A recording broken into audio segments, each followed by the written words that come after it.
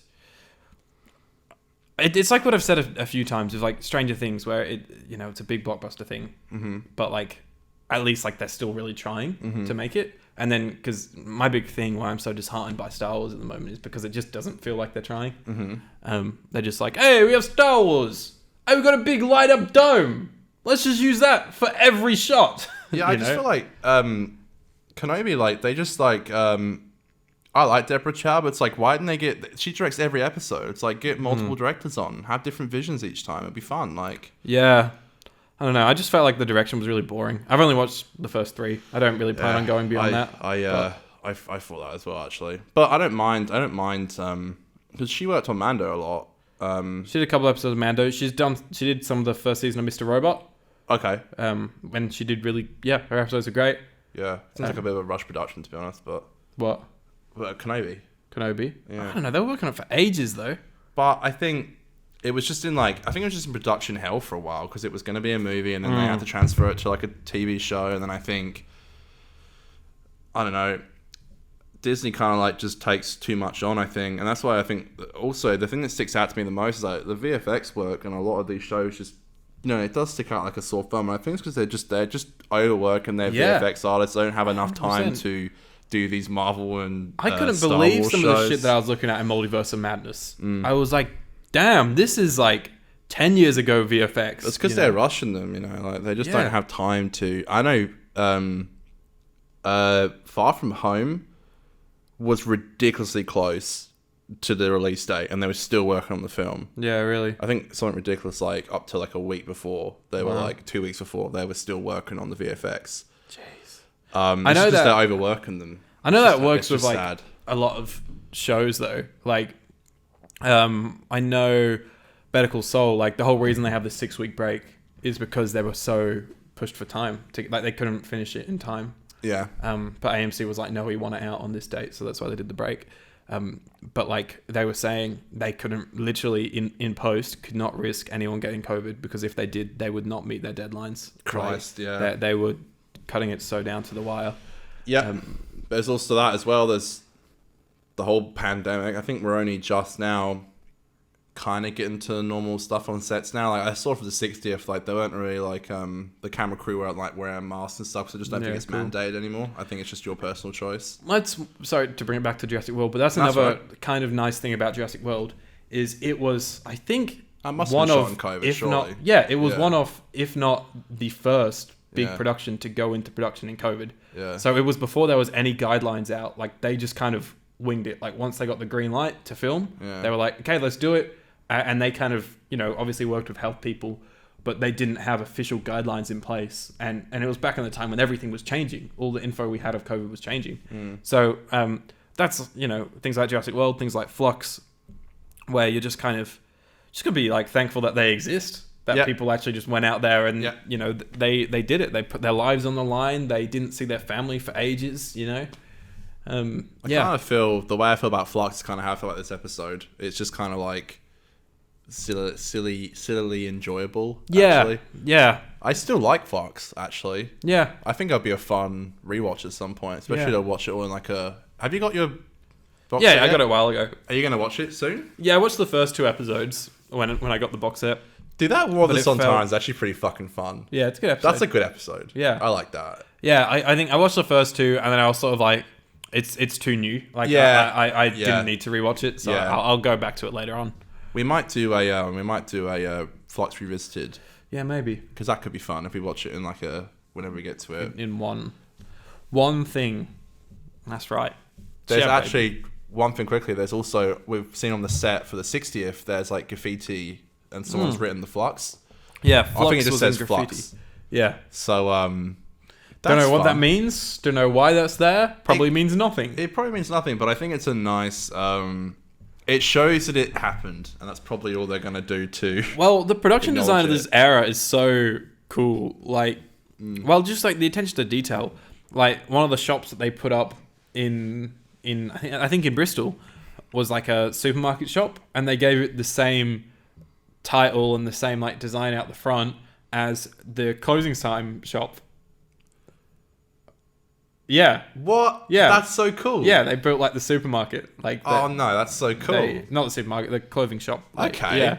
I saw they also, someone took a picture of a sheet and they had like, it was like a props list and they had like the magpie sign was on the shop and Good. on the props list. I was expecting a magpie. There's got to be a thing. magpie somewhere. Yeah. And maybe that piece of that sheet of metal that The Crispy always Crispy talks loves. Yeah. about. Let's all say that. That's funny. Yeah. That's good what shit. a Crispy episode. Quite literally Crispy. Everything could have got burnt by the sun. Yeah. So what do you feel about the trees coming to save the earth? Yeah, I don't care. More interestingly, is the sequence where Literally though, this is so dumb. I love this series. How they've, they're really saying a lot about the Doctor and Clara. Every episode, they're giving you a little bit more I know pace. they are. I love that. And there's that lovely scene where Yeah. Clara's like, "No, Doctor, you just go," and the Doctor's like, "No, I breathe your air. I walk your earth. I breathe your air." And I was like, he's learned. Even the Bank Character of development. Bank of Carabraxos Bank gets of mentioned. Carabraxos. 'Cause it's like just like the solar flare that's destroyed the Bank of Carabraxos. And I'm like, oh my god. They did say that, and I was like, oh, so you're just reusing in the same season. You're doing two solar flares as big plot now remember points? that one that happened. It's just like that. And that's all you have to know about it. That's all you need to know, baby. Yeah, it's What do you think of silly. the ongoing saga of Danny, Clara, Doctor? Love it. You like where it's going? I'm glad it gets wrapped up at the end of the season. Mm-hmm. 'Cause I feel like it could get a little bit stale if it kept going, but it all wraps up, and I think it has a really nice resolution in Last Christmas. Even like, we've really felt from like Kill the Moon. Every episode's like, and at the end of Mummy when she lies to Danny, in Flatline when Danny's starting to suspect she's lying, and in this episode he finds out she's lying. Yeah. And I like that. You like the little breadcrumbs almost that you get, and then he reaches his demise at the end of the start of next week's episode. Spoilers.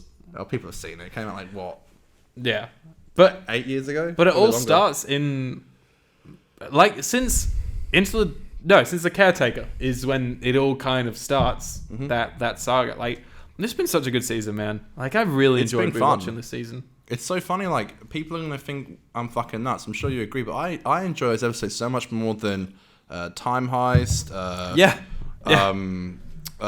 Robot Sherwood. There's probably some other duds in there. Time Ice, Robert of Sherwood. It's kind of like, I know you quite like the Caretaker, but it's kind of Caretaker level for me. Yeah, I like it more than the Caretaker probably. Yeah. You're gonna hate me for this. I like it more. I had so much more fun watching this than Flatline. Yeah, you're gonna hate me for this, but How dare you? I'm sorry. I just think it's so dumb. It is fun, but the plot doesn't quite work. And Crispy problem. loved it because he sent in a video review saying how much he loved it. Yeah, and I Luz, assume. and how much he loved us. And us, yeah. He specifically said, I simp Aidan and Conor. Oh, thanks, man. Thanks, Crisp. He's never gonna say anything in again. He never ever. He's got to block us and everything. All right. Any goofs this week? No. Well, let's move on to Australia's now favourite segment. It's time for Behind the Scenes. Let's go.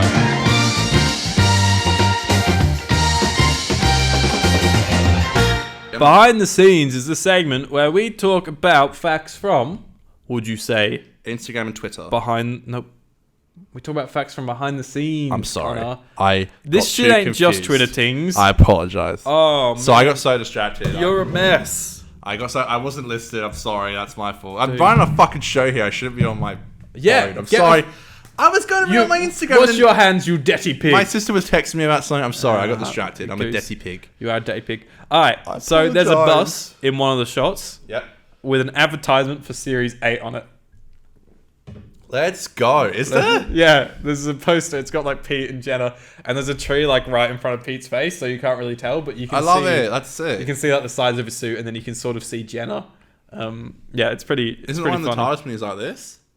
No. It's Okay. I found it earlier. I'll put it on the screen. There's like Oh literally my the TARDIS God. there, Jeddah, and then Pete's there. That's so cool. How funny is that? That's real? That's in the episode? Yeah, it's in the episode, man. Like that's the shot. Yeah, so that's a cool little. That's why we do this segment, man. That's some fun shit. I know, I always love this segment. It's so funny. This one kind of ties into a bit of a goof. But there's the tiger footage that isn't CGI, like all the close-up shots of it and stuff, is all stock footage. Okay. So, but it's stock footage from various different sorts of material. So the stripes are constantly changing. Sometimes it's thin stripes, sometimes it's thick stripes. Okay. The tiger like really changes what it looks like. Okay. And sometimes from like just the stock footage, in the stock footage maybe there's a light right next to its head or something, and that light is like right there in the close-up of the tiger, but there's no light there, but you can see on the tiger that there's like light hitting it. So there's all sorts of inconsistencies there. Wow. And then the last thing I wanted to say was that after all the criticism and hate for this episode, Stephen Moffat, as a good showrunner, he stood up and defended the episode, saying it's beautifully and elegantly written, and added, I think it will grow in stature over the years. And it has, with us. It has. We love it. And we Crispy, who loved it. Yeah, Into the Forest of the So Good, am I right? Yeah, that's what he calls it now. That's what he calls it now. Thanks, Crispy. At least he stands with us. Not you haters on Twitter and Instagram. No, lots of hate on Twitter and Instagram. Have you got anything from Twitter to read, or you got nothing? I didn't really Oh, no, 'cause post everyone was anything, just but everyone was replying on that Well, tweet, okay, which is yeah, a fun true. tweet. If you want to read some funny tweets, go check out my tweet about watching Read it the episode. exclusively at Because it 50 is- Doctor it is on funny. Twitter. Do you have some from Insta? Are you going to do them? We're going to do it? All right. For the first time in quite a while, I've got all sorts of sounds. I had my phone ring. It's crazy. For the first time in quite a while, we are going to do a little segment hearing from you guys in just Insta Tings.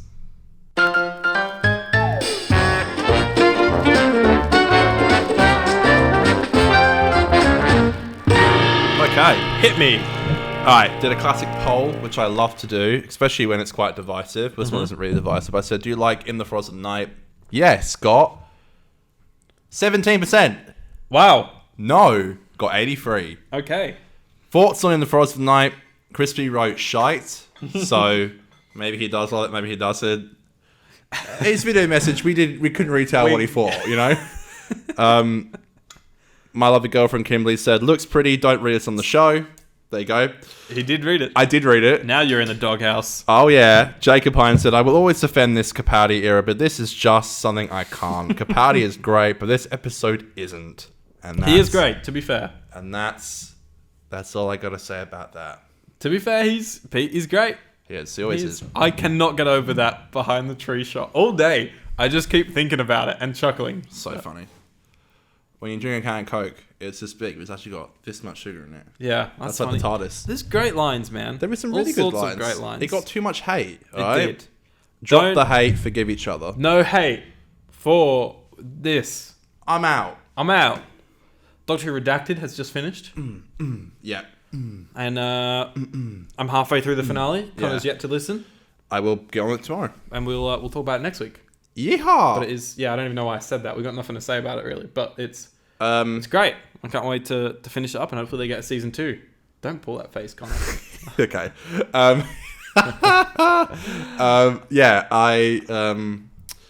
Another episode with no clips to clip, unfortunately. There's not really been a lot of news, is there? Well, my job tomorrow is because I'm not at work because all my family has COVID. Oh, my fam has COVID. And I hate this disease. And it's so not good. Love me, All my Is that what you're friends singing? have COVID. Yeah. Okay. Wow, I must be such a good singer. You could tell. Well, tomorrow, I brought my laptop with me. Wow.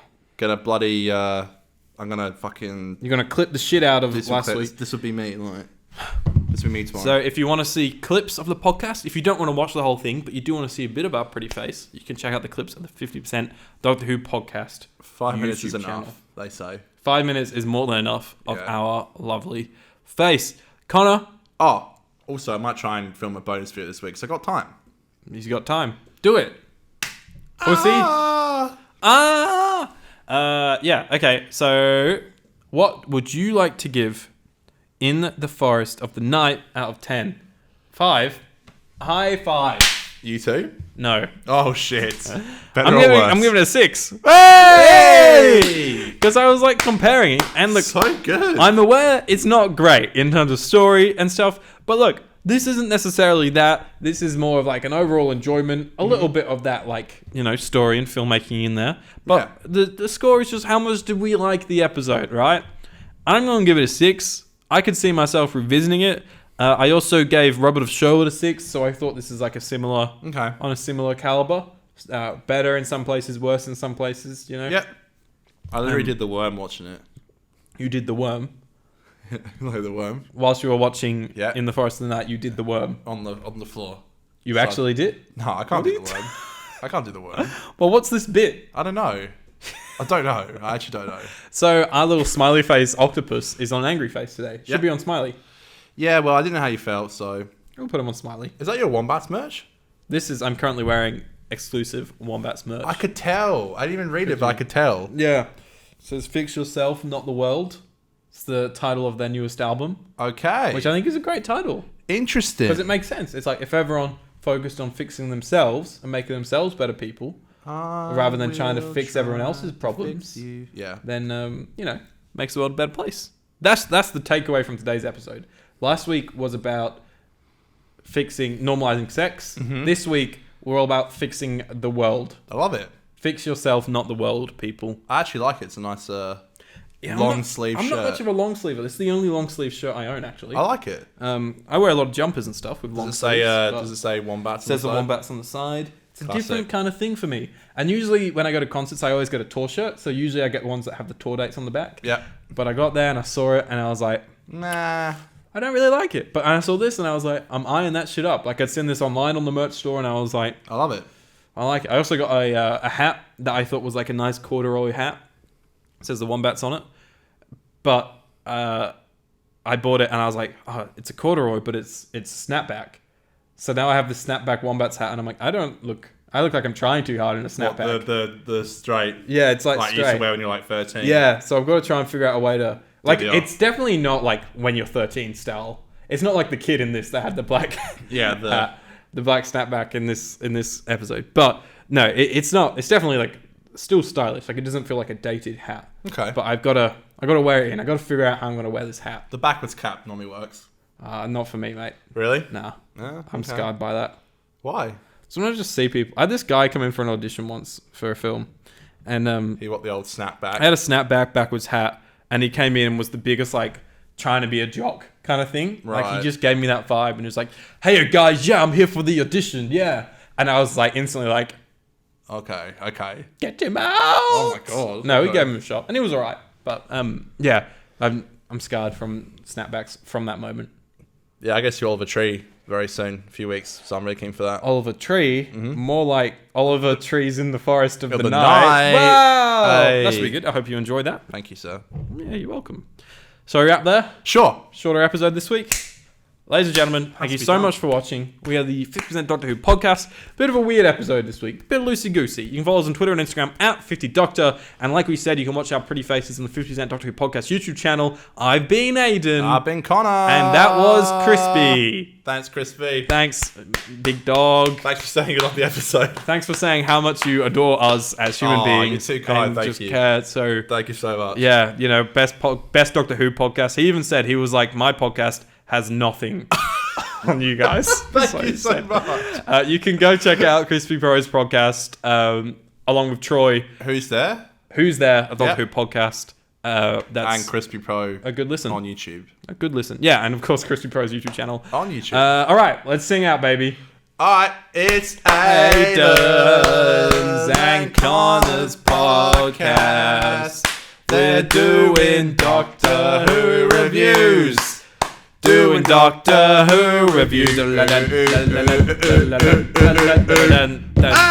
We were racing the clock on that one. Yeah, we're running out of recording time, aren't we? That was a close one. Start the clock. 66 seconds. That's a Mummy on the Orient Express. Oh, dude, your mind is incredible. Jesus. You're so, Man always you're knocked me such a out. big brain. Thank you, sir.